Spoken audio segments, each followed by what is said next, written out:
আসসালামু আলাইকুম বন্ধুরা। আজকে আমরা চলে আসছি নেত্রকোনা জেলার কলমাকান্দা উপজেলা লেঙ্গুরা একটা ইউনিয়নের গুরুত্বপূর্ণ একটা জায়গায়। তো আপনারা দেখতে থাকুন। আমরা এমন একটা জায়গায় আসছি যে বাংলাদেশের কতটুকু গুরুত্বপূর্ণ জায়গা হয়তো আপনারা কিছু আঁচ করতে পারবেন। পুরো ভিডিওটা দেখতে থাকুন। এটা হলো ৭ শহীদের মাজার। আমরা যারা পড়াশোনা করছি বা যারা জব রিলেটেড পড়াশোনা করছে বা যারা বিভিন্ন চাকরির পড়াশোনা করে বা যারা পড়াশোনা করবে তাদের জন্য গুরুত্বপূর্ণ একটা জিনিস। অনেক চাকরি পরীক্ষায় এই প্রশ্নটা আসে। ৭ শহীদের মাজার কোথায় অবস্থিত? এটা হলো নেত্রকোনা জেলার লেঙ্গুরা, মানে কলমাকান্দা উপজেলা লেঙ্গুরায়। তো এখানে ১৯৭১ সালের ২৬শে জুলাই পাক বাহিনীর সাথে সম্মুখ যুদ্ধে শহীদ হওয়া ৭ জন বীর মুক্তিযোদ্ধাকে এখানে সমাহিত করা হয়। এবং এখানে ৭ জন মুক্তিযোদ্ধার ভিতরে ৫ জন হলো মুসলিম, ২ জন হলো হিন্দু, যাদের সমাধিস্থল এখানে। এবং যদি আমি শহীদগণের নাম বলি, ডক্টর আব্দুল আজিজ, মোহাম্মদ ফজলুল হক, মোহাম্মদ ইয়ার মাহমুদ, ভবতোষ চন্দ্র দাস এবং নুরুজ্জামান, দ্বিজেন্দ্র চন্দ্র বিশ্বাস ও মোহাম্মদ জামাল উদ্দিন। এই ৭ জন ১৯৭১ সালের ২৬শে জুলাই পাক বাহিনীর সাথে সম্মুখ যুদ্ধে শহীদ হওয়া ৭ জন বীর। চলে আসলাম দেশের টানে, মাতৃত্ববোধের টানে সেই আমাদের বীর শহীদ, সেই ৭ জন বীর শ্রেষ্ঠকে দেখার জন্য। হয়তো তাদের সাথে সরাসরি কোনোদিন দেখা হবে না, সম্ভব না, কিন্তু চলে আসলাম।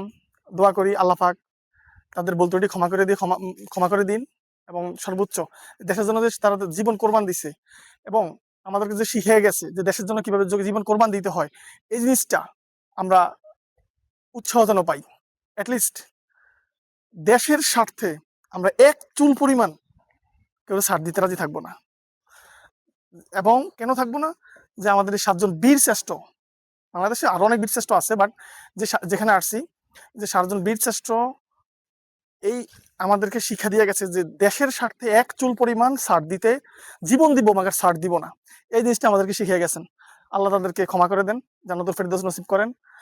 এবং এই ভিডিওটা যারা দেখতেছেন সবাই তাদের জন্য দোয়া করবেন। এবং সবার প্রতি অনুরোধ থাকলো, একবার হইলেও এখানে এসে সালাম জানিয়ে যাবেন। আর কিভাবে আসবেন, কিভাবে এই বাংলাদেশের শেষ সীমানা, এই যে হাতের আমার বামে দেখেন, এই যে ইন্ডিয়ার মেঘালয় পাহাড়, একদম এই মেঘালয় পাহাড় দেখলেই আমার হিংসা লাগে, অনেক কষ্ট হয়, হয়তো কেউ বুঝাইতে পারি না। এটা কিন্তু এই মেঘালয়ের সম্পূর্ণ পাহাড় কিন্তু আমাদের আমাদের ইন্ডিয়া আমাদের থেকে জোর করে, বাটফারি করে, সিটারি করে, সিটিং করে আমাদের এই ম্যাপটা কাইটা দিয়া তারা আমাদের এটা দখল করে নিয়ে গেছে। সুতরাং হয়তোবা অলরেডি শুধু আমার বামে না, আমার ডাইনেও এই যে মেঘালয় পাহাড়, এই যে একটা কন্যা শুধু আমাদের একটু আছে আর কি, মানে যেখানে আসলে মানে কি বলবো, হয়তোবা এটাও নিয়ে যাইতো যদি আমাদের হয়তো ৭ জন বীরশ্রেষ্ঠ এখানে না থাকতো।